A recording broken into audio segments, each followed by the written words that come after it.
So welcome, everyone. I know there's still people who are getting their lunch. And we have what is a pretty exciting afternoon, at least for those of us who are democracy geeks. As people know, the Shanker Institute does these basically monthly panels on issues of common concern. And rarely am I, by the way, I'm Randy Weingarten, the president of the AFT and the president of the Shanker Institute. But rarely do I get to be in a moderator position. Most of the time, Leo Casey, who is the executive director of Shanker, if he has me on a panel, makes me be a presenter and doing some of the work of presenting. I actually said, no, I want to be a moderator this time because there is a panel that, frankly, I wanted to ask them a lot of questions in this moment. And I will just introduce the panel and then try to contextualize this session and then just launch into questions. And if we have time, we will take questions from the Twitter universe and from the audience as well. This is not Passover, but I do actually have 4 questions for each of the panelists. Maybe it should be, that kind of sense of the Exodus and Passover. But the person to my immediate left is Danielle Allen, who is the James Bryant Conant University professor at Harvard University, and I could not say that 5 times fast. No one can. She is the director of Harvard's Edmund Safra Center for Ethics and is the author of Talking to Strangers, Anxieties of Citizenship Since Brown versus Board of Education, and someone that we go to often to talk about civic education and civic engagement and what we need to do in this time to empower people and to be the connective tissue between empowerment and voting. And the person to Danielle's immediate left is Timothy Snyder, who is the, how do I say it, Hussam professor? It's 11 now anyway, so just say 11. Levin, excuse me. It's the Levin Professor of History at Yale University. He's the permanent fellow at the Institute for Human Sciences in Vienna, Austria, and he is the author of a book that I would actually say several of you in this audience have received as a gift from the AFT, because I think we have now actually given out about 3,000 of these. The book On Tyranny, 20 Lessons from the 20th Century. And I admit that I give this out to many people for not because I had initially thought that that would help Dr. Snyder be on the bestseller list, but because it was a very effective way of answering questions when people would say, what is going on and what do I do? And I think he gave us a gift to take the knowledge that Dr. Snyder has and find a way to make it accessible to those of us who are regular human beings to understand this moment and to think about what to do about it. And speaking of the moment, let me just say the following couple of things before I launch into questions and thank them profusely for both being here, is that every day, and by the way, for those of you who are Twitter fanatics, the Twitter handle today is Teach Democracy, right? Teach Democracy. So every day if you actually put on some cable news or read some newspaper, you see the question about whether or not Russia influenced our elections. You see the word Mueller, or the two words Mueller investigation. If you turned on the TV yesterday, I don't know if you turned on Fox, but if you turned on the TV yesterday, you would see that a judge in North Carolina struck the lines, the congressional lines of the House of Representatives, representatives in North Carolina because they were overtly political. In fact, one of the people who drew the lines said, guilty as charged. I thought the Republicans, this is my words, not his, but the evidence was, I thought the Republicans would be better, so I wanted to make the lines amenable for the Republicans to win. The 2016 election, 3 million people voted, 3 million people more voted for the person who was not president, 77,000 votes in Michigan, Pennsylvania, and Wisconsin decided that election. 22,000 votes decided the recent Alabama Senate election.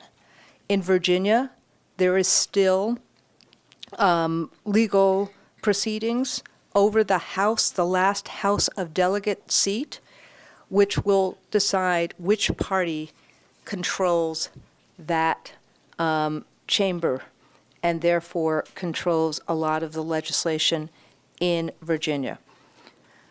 Voter suppression. University of Wisconsin-Madison study showed that as many as 45,000 people statewide in Wisconsin were deterred from voting by the Wisconsin ID law in 2016. Why do I say all this? Because clearly voting matters. And clearly the policies and practices, the constitutional norms in this country change radically based upon who is in office. And that has probably never been clearer than the last several months. So this may be the social studies teacher in me, but I'm hoping that after so many years of people rolling their eyes when it comes to any conversation about democracy or civic engagement, we've actually arrived at a new stage in the conversation in the United States about what is happening in our democracy, and then the next conversation, which is how do we make civics real in classrooms and in our communities. And frankly, that's why the two people we have with us for the next hour and a half help us make sense of talking through what this moment means. What is happening in this country? How do we navigate it? This is in an hour and a half. How do we teach about it? And frankly, from my perspective, and excuse my bias, which will be the fourth question, how do we build a new sense of civic engagement? And so both Danielle and Tim are leading public intellectuals. They are generally considered, not just by me, to be amongst the best scholars, the very best scholars in their respective fields of history and political science. And I am really honored and grateful that they have given us of their time and their intellect and their passion to be with us today. So, this is my first question. Thank you both for being here. This is my first question. The title of this conversation is Teaching Democratic Citizenship When Democracy is at Risk. So if we start with the second phase, when democracy is at risk, that leads us to, in some ways, we're 1 year out. We're 1 year out from Donald Trump's presidency. We're 1 year out from Republican majorities in Congress. We're 1 year out from what is essentially one-party rule. And so the question is, what's the state of American democracy? And is it deeply at risk? And if so, how deeply at risk is it? And so, Tim, you wrote this book on tyranny after you wrote a Facebook post on this, in which you described the warning signs of the rise of authoritarian rule based upon your studies of the rise of totalitarianism in the 20th century in Europe. So the question, I think, for you is pretty obvious. What's your assessment through the lens of what you know? Randy, I want to thank you very much for being here. The honor is mine to be in your presence. It's institutions like yours which create the space between the lonely individual and the government, which makes association and democracy possible. It's a great pleasure to be speaking with Professor Allen as well, who has made the very important argument, and I'm just going to brutally paraphrase it here, that if you want to have a society of equal citizens, it's not enough to teach individuals how to make money. It's also important to teach individuals how to be individuals so that when they are adults, they can make political choices, including voting, which might lead to a more equal society. It's a very important argument, which she makes with much ramification. I'm very glad to share this table with her. On this issue of democracy, so I'm not an Americanist, right? I work on Eastern Europe. When I look at the United States, I don't see that this is normal. I don't start from the premise that there was American democracy. For me as a citizen, American democracy is aspirational.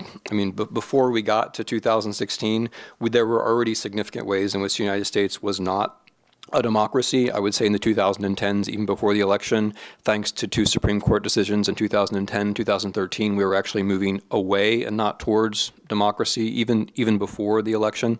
The gerrymandering, you know, when I hear the gerrymandering, I think of 1920s and 1930s, where, you know, little tiny East European dictatorships did exactly the same thing. They drew up electoral districts so that one ethnic group would always win. An ethnic group which maybe had 45% total would dominate the state because of the way the election districts were drawn up. And if you look at that in Yugoslavia in 1930, it looks exotic. But of course, that's my actual life. And so I then look at America and I think, yeah, this is actually, you know, this is not democracy. Democracy here is an aspiration. And I stress this because I want to make sure that, you know, we don't get ourselves into the mindset where we say, there was this lost golden state of American democracy in 2016, and now all of a sudden we've lost it, and, you know, oh, woe is us, what can we do, the big bad Trump and the big bad Trump voters. I think American democracy is an aspiration. I think if we had American democracy, we'd have much better policy outcomes, we'd be much happier, and, you know, GDP would be much bigger, and so on and so forth. So I just want to start from that premise, that there are things that are wrong with the structure. Now, to answer the question, I'll say something about the executive, about the President of the United States. To me, it's clear after a year, and this is what I thought after watching him for a year in the campaign, that this is not an individual who feels comfortable within a rule of law state. This is not an individual who feels comfortable with constraints. And in an interesting way, and there's a good book now just out about this by guys called Levitsky and Zilblad up at Harvard. What he does is by his own behavior, he reveals the norms that we took for granted. Right? He's a kind of explicator. Like, his behavior reveals the things that we thought shouldn't be done, couldn't be done, wouldn't be done. He reveals how it's not just the written laws, but it's the norms that we took for granted which hold the system together. So what are those behaviors? One of them is the admiration for foreign dictators, which is not just a kind of quirk, right? It's revealing. It tells you what kind of system he would like to be in. The fact that he gets along better with an Erdogan or a Duarte or a Putin, right, is revealing of what kind of system that he would like to be in. The fact that he cannot tell the truth is not just a quirk. It's not just something which is funny and no one should be laughing at it. It's revealing of the kind of system that he wants to be in. A system in which leading is about creating a constant sense of spectacle, right? In which de facto there isn't really very much policy. And the language, right? The way that he uses the language is extremely revealing. So Also, the one data point we didn't have so much a year ago, which is clearer now, is how he talks about U.S. history. So he stresses that the slogan of the whole administration is America First, right? America First turns up over and over and over again to the point where it's banal. And the thing about America First is that America First is a hankering back to an alternative 1930s in which A, we didn't build a welfare state, and B, we didn't go to war against the Germans. That's what America First means, right? And by the way, the America Firsters were very often also nativists and racists in an American context as well, right?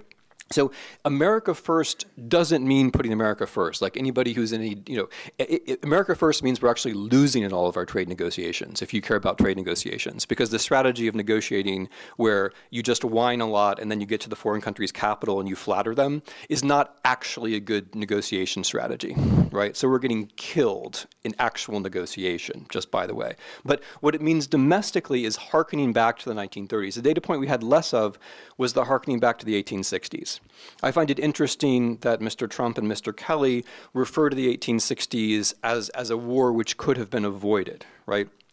That's revealing about the kind of country they think they want to be in or they think is possible. A country where we didn't need to fight a civil war, where reasonable people could have made a deal, right, at that time, where slavery could have reasonably continued for decades afterwards, right? That's another very revealing data point, which I think we didn't have before. So this is about warning signs. The other half of the question is, the important half of the question is what we do about it. We don't all have to recognize every single warning sign. I think it's important for each of us to recognize the warning signs that we understand and the ones that we know how to do something about.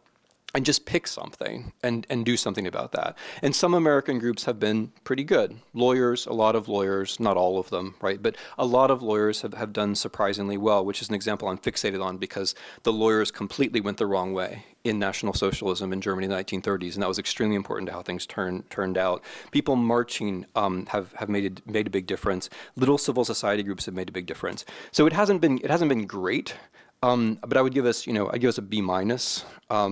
I mean, that's not a Yale B, and Yale would be an A, right? But I wish that were a joke.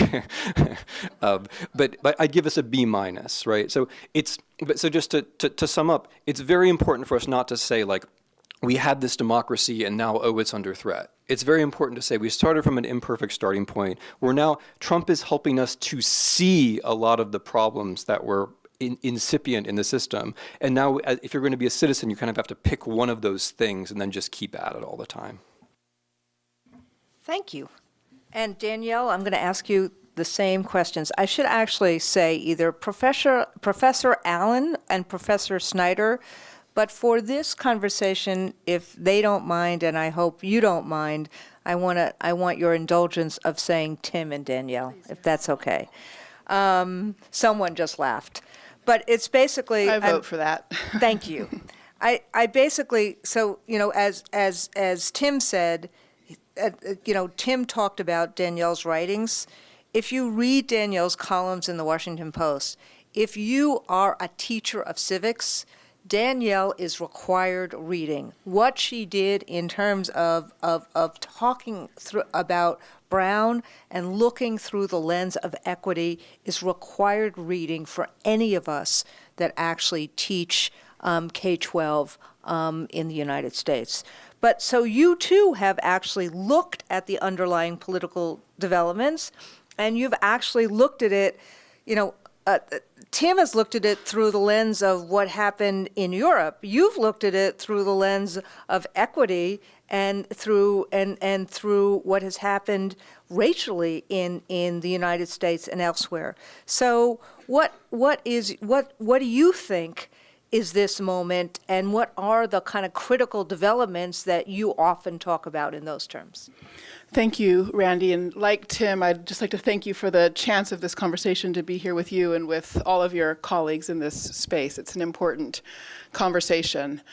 So I am going to answer your question about race and equity, but I want to lay the table for that and say some things that may go against the grain a little bit.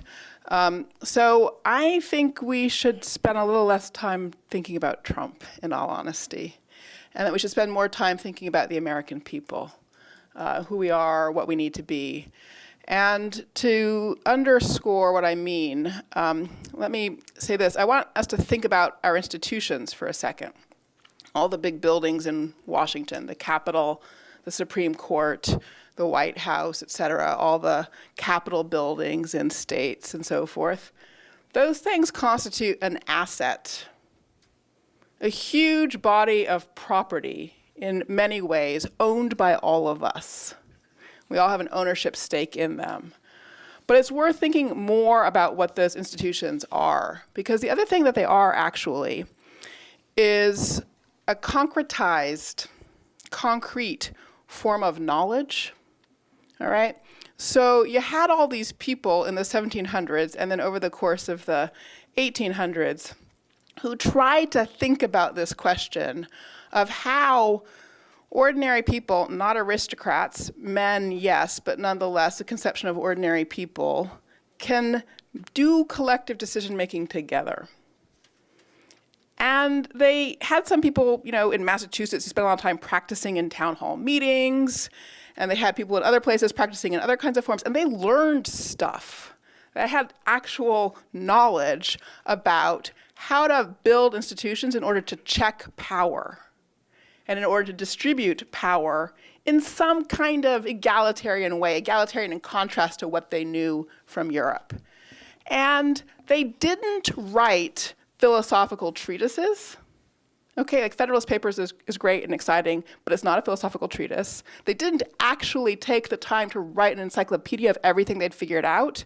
They just built institutions. Those institutions, again, are these deposits of knowledge.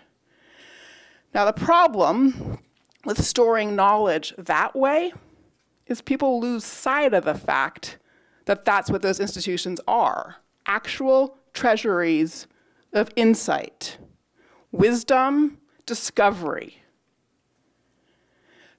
And I would say that this democracy has been at risk for decades because we, the people, have lost the knowledge that went into building those things. And consequently, we barely know how to operate them. All right? And I'd been kind of having this sneaking suspicion for some time, to be honest, like all of you. You've been working on civic education for a long time here. It's not like we just started a year ago, right? And I'd kind of been noticing things like the fact that we've been investing so much in STEM education is important and meaningful, but has anybody noticed that the more a student is focusing on STEM, the less likely they are to participate? So our investments in STEM have been simultaneously eroding our democratic capacities. I've been noticing, I had these concerns about the knowledge that had been passed down through generations in the form of our institutions and whether we still had it. And then we had the election, and I had, in all honesty, my worry had been focused on young people. Were they getting enough time on civics? Were they getting enough time not just to learn about the structure of institutions, but to understand the nature of agency, of personal empowerment, the skills, personal skills of speech, of interaction with other people, of imagination, of courage necessary to operate these institutions? Were they learning these things? I've been worried about the young people. And then after the election, I got so many calls and inquiries from people who wanted to know what to do. More or less people my age and somewhat older. And they didn't know what to do. And that really blew me away. That I literally had to sit down with people and say, okay, here's how you run a meeting. Here's how you chair a meeting. Here's how you start brainstorming what the problems in your community are, in your city, in your state, and then get to the country. And here's how you prioritize. And once you've figured out what the things you care most about, here's how you find your menu of policy possibilities. And here's how you start evaluating which ones are the best ones. And here's how you find allies. Find allies to help you advance that cause. All right, now to me, this stuff is really basic. And I think it's probably basic around here, anybody who's been part of an organizing tradition.